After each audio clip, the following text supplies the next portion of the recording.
Hey, what's good, everyone? Welcome back to the channel. Today is the first day of GBL Season 7 Master Classic. And like I said last season, I wanted to give this format a much deeper dive. And in the offseason, I powered up 5 additional legendaries so I could try various teams on stream. And today is going to be the first of those teams. And this is going to be a team featuring Ho-Oh, Dialga, and Giratina Origin. So had the Giratina Origin from the previous season, but I also was working on best buddying my Dialga, and I also got a Ho-Oh and a lucky trade, so that allows me to form this team composition. This team is created by a trainer named Cabana and also played by TommyLoveTV on his stream. So this is where I first discovered the team, and I really wanted to give it a shot because I never played Ho-Oh before, but you know, I've been playing a ton of Talonflame in Great League and Ultra League, and it's given me that Incinerate practice. So felt like I was pretty comfortable with playing this team, and it also has some classics for Master, including Dialga and Giratina. So I am going to show you guys a 3-in-2 set, mainly because I could cherry pick a 4-in-1 set, but I'd rather show you some of the bad matchups as well as some of the bad situations and show you some of my misplays because in this video, you're going to see that me being very new to Master League, although I had a lot of success with that Excadrill Dragonite Giratina line last season, it's not so easy when you're playing an unfamiliar team. But again, we want to play in this first run of Master Classic in order to learn the meta and to learn our teams. So let's go ahead and get into the battles, and I'll show you guys what this team is all about. Okay, so getting into the first match here against former legend player here in the 2300s. We've got Ho-Oh into Groudon. So this is actually a fantastic lead for Ho-Oh. It's not as dominating as you would think because the Earthquakes, while they are still single resisted, they still do quite a chunk because you are part flying, but you are also part fire. So you're gonna take single resisted damage from the Earthquake, and that actually does a pretty good amount of DP. Ho-Oh is very tanky, but it's not the tankiest against Groudon, but it's still a very dominating matchup. So definitely expect my opponent to swap out here. So let's see what he safe switches into.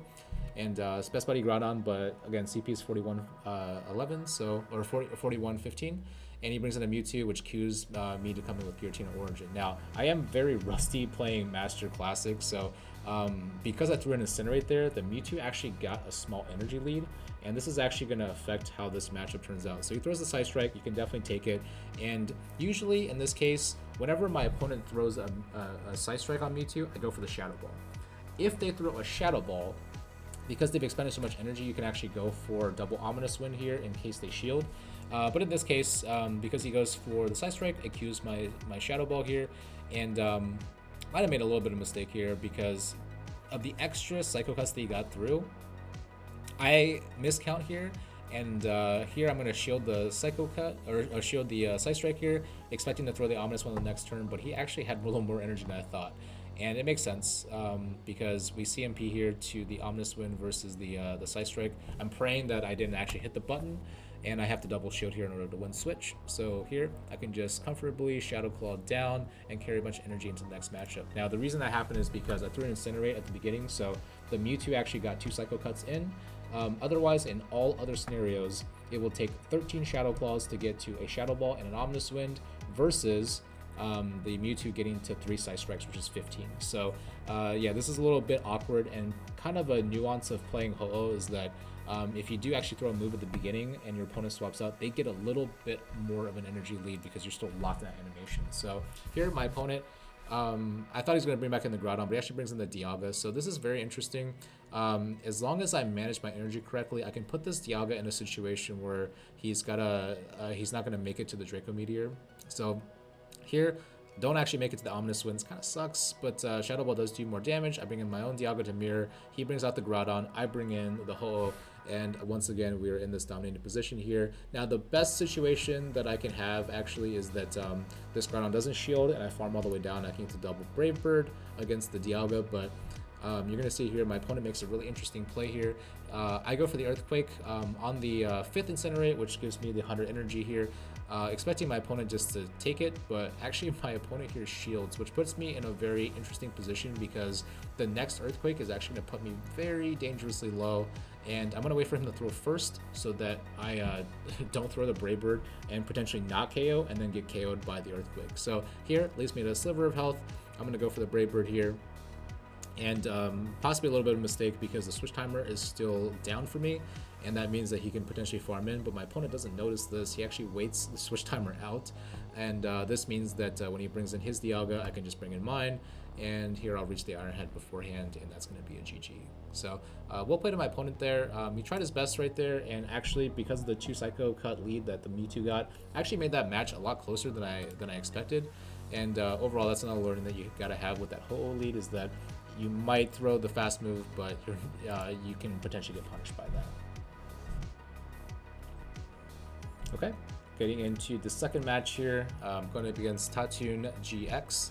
And I think, if I remember correctly, this match is a complete blowout in my opponent's favor. So we got Ho-Oh lead into Giratina Origin lead. So generally, you're going to be safe swapping Dialga here. This is a very tough matchup that you need an energy lead and to land multiple Brave Birds for. So we draw out the Groudon, which is unfortunate, but I'm actually going to go for the Iron Head here as soon as I get to it, just to win the CMP. And if you swap fast enough, you can reach the Iron Head before the Groudon reaches Earthquake. So here, my opponent shields, and I kind of make a mistake here. If the opponent shields here and I can sneak some Dragon Breath through, I actually felt like I probably could have tried to win switch aggressively, even if it would cost me both shields. But kind of make a big mistake here because my opponent farms up extra. And here I'm just gonna let my Dialga go. So this is kind of an issue because now I know that if my opponent has a hard counter for Giratina Origin in the back, there's probably not a way that I can win. So maybe next time I'll try to win switch here. But you can see here, I tried to aggressively farm down a little bit, take a couple of extra Earthquakes, and be able to gain some energy on this Ho-Oh going into the Giratina Origin matchup. And here my opponent goes for Earthquake, which is fine. I lag a little bit because of #quality game, and I'm going to take another move here, which is fine.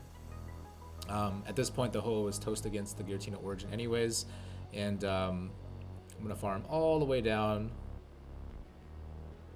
And right before I get to the last Incinerate, my opponent actually hits the Fire Punch. This is pretty awful. I probably should have just shielded an Earthquake. This is me not knowing the matchup very well.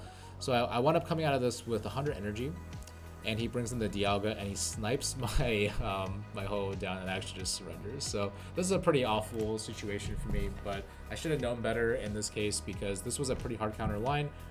Origin with Groudon and Dialga in the back. If I'd used my team reading ability there, I probably would have figured that there would be both a Dialga counter and then potentially like a Dragonite counter of some type. So that was very poorly played right there. What I should have done is I should have just thrown the Earthquake early and try to maintain the health on my Ho-Oh, just in case there was going to be something in the back that could have threatened my both of my Mons. So in that case, didn't work out so well for me. All right, into our third match against Lambchops 18. So first of all, huge shout out for this trainer. I didn't realize we were both Waller fans and in the Waller Discord, but props to you for playing this game. I think I get completely crushed in this game, but let's see what happens here.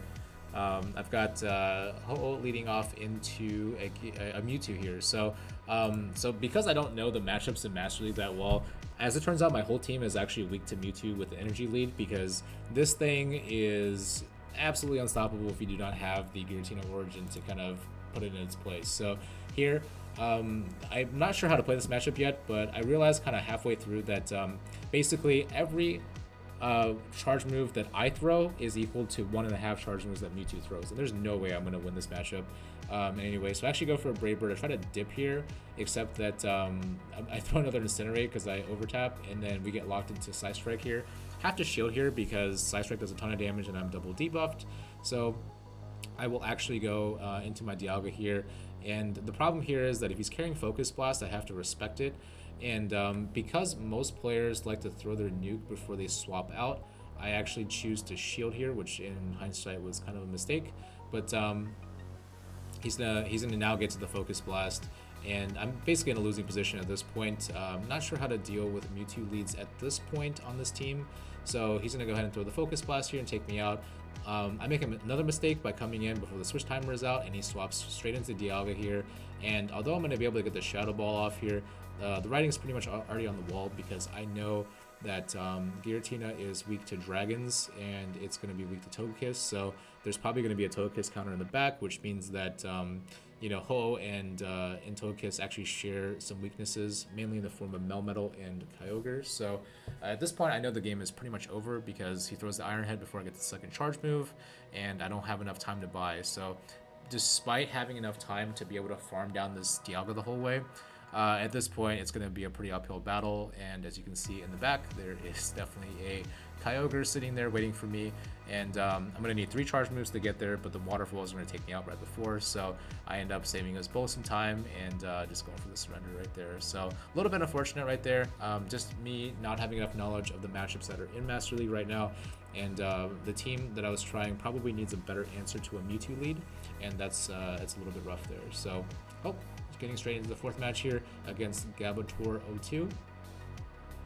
Let's see what he brings into the table here. I've got Ho-Oh and into Dialga. So Ho-Oh into Dialga, this is actually what you want to see here. In this particular matchup, you will get to the Earthquake before he gets to the Draco Meteor, but he will get there just a couple of turns before you get to the Thunder. A couple of turns before you get to Earthquake on Thunder. So I'm going to go straight for the Earthquake and I'm going to throw. So here my opponent does throw on 10. So I am going to respect the Thunder here. I'm going to shield. And it is the Thunder, so that's great. So that means he doesn't have Draco Meteor, and we actually see him P-tie onto the Earthquake. So I fully expect my opponent to shield here, and if he does shield, it means that I can get to another Earthquake before he gets to another significant charge move. So, but I actually wound up swapping out here because he's energy dry, and I'm going to see what he wants to bring out. So mainly the tactic here is that if I can draw out something that counters Dialga, I can farm down with Ho-Oh and threaten even more in terms of energy. So here we get to the Iron Head here. He actually shields. And for whatever reason, oh, there we go. My opponent throws right there. And at this point, because my health is so high, I just choose to let it go.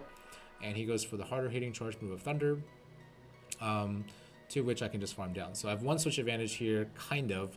The switch clocks are still a little bit desynced, and he brings in the Giratina Origin. So this is actually really good for me. It's nice that we drew out the Giratina Origin at this point.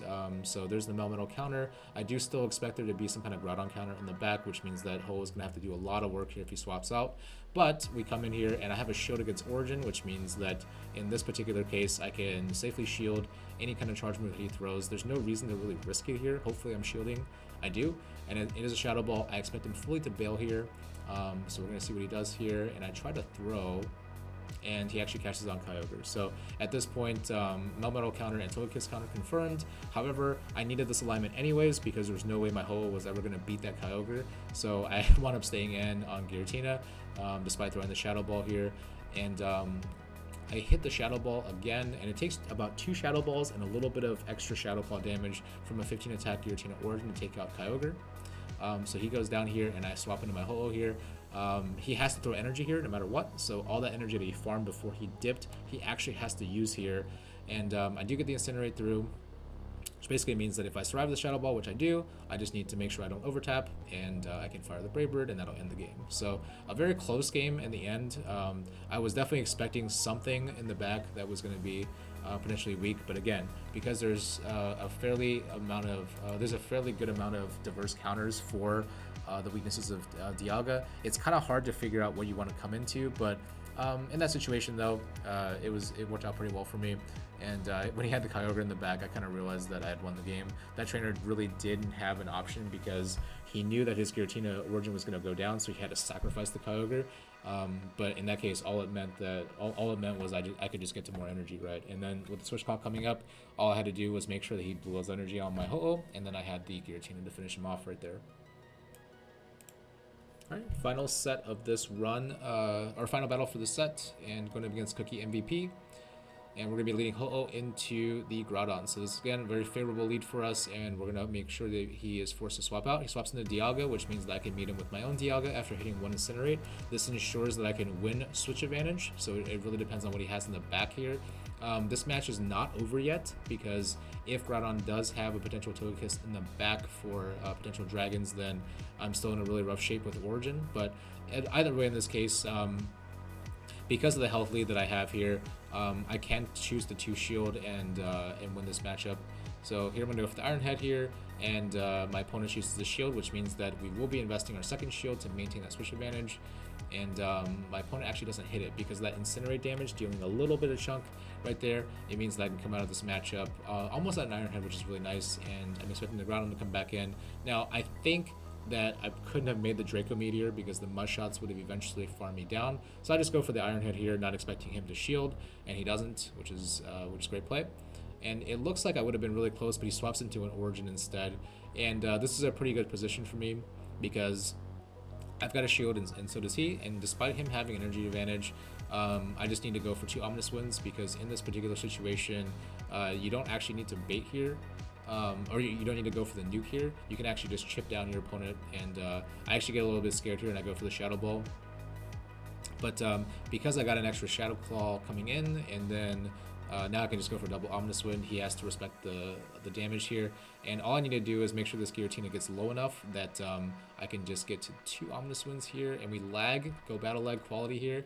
And I want to pay the Ominous Wind right there. Get a little scared there because of how much lag is going on, but I think we both did, and I think I wound up winning a CMP here. So yep. And he's going to throw his energy. That's fantastic for me. I just need the Giratina to be just low enough for me to come in with Holo and Incinerate down. He actually goes for double Shadow Ball in the situation where I went for double Ominous Wind, which does allow me to win the game here. So all I have to do here is get to an Earthquake and Incinerate down the Giratina Origin. So not sure if there's any lag going on our end, but throughout the night there was a ton of go battle lag, and it was actually pretty awful. So I don't know if it would have greatly affected any of the results of my matches, but in this case, the safe play here is to just farm down the Groudon and then have the Brave Bird ready for the Giratina, which my opponent surrenders. So GG's, and we go 3-2 for the first set of Master Classic that I've tried in Season 7. Actually a pretty good start here.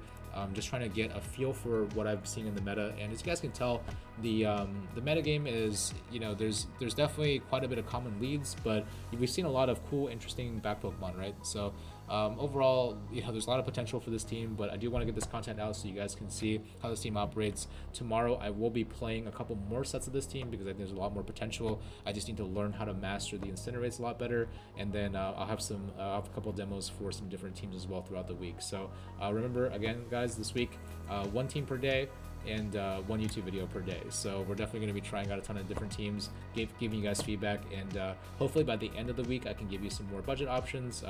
Really looking into utilizing some of the Master Premier mons that have kind of been sidelined a little bit, and that'll give you a little bit more utility for all those Pokemon that you're just waiting to use. So okay, so that's going to do it for this quick shoutcast of a 3-2 set that I had here. Do want to show you guys all of my mistakes as well as all the victories that I can have in Master Classic. I will be back tomorrow with another video with a different team. I'll be trying out 7 different teams, different team every day, different YouTube video every day for Master Classic, just so you guys get a good idea of what to play and how to play it against the metagame. So once again, if you like this content, feel free to like, subscribe, and comment, share with your friends, and I'll see you in the next video.